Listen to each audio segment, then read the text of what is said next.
So I really don't understand the Friday the 13th timeline. Like, it makes no sense when it takes place or what year it's even in.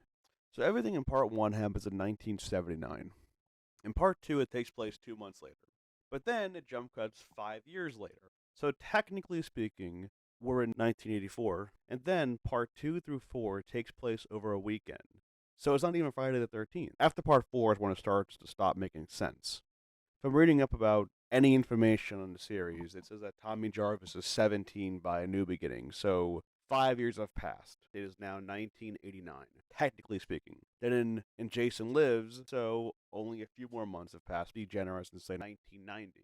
But then by part seven, we don't know what's happening. We're following not Carrie, I'm sorry, Tina, and now we're in Manhattan. And then when Jason goes to hell, he's somehow back from Manhattan after being burned by toxic waste. You know, at least if there's one thing, there's always consistency in the mask he gets. Huge hockey fan. I mean, this is also the same series that has two films marked as the final one in the series. So, but then to wrap up the timeline in a perfect bow, we go to the far distant future of 2008. I mean, don't get me wrong. There have been videos that have come out over the years trying to figure out the proper timeline of the series. But even after watching those, while there are some pretty good theories to when the latter films take place, it's still a general guess of when it happens. And looking back into part five, when we see Tommy Jarvis now as an adult, even that was only done because Corey Feldman couldn't come back to film the sequel. He was doing the Goonies at that point and only had time to do a brief cameo.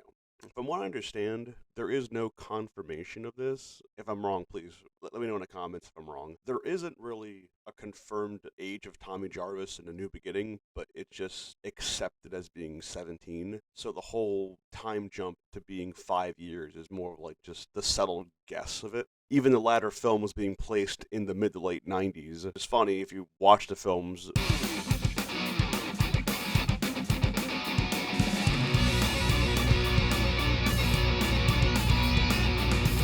It's like every generic 1980s trope in the film. Obviously, it's filmed in the 80s. I mean, the whole series took a whole dramatic turn. It can't even decide if Jason's a zombie or hallucination, demon, slug monster thing, deadite. Book of the Dead appeared in the old Voorhees home. And again, this is more like one of those no one will think about it. I think either way, the whole series will always be fun to watch and hold up as a marathon for anyone who likes horror or the slasher films in general.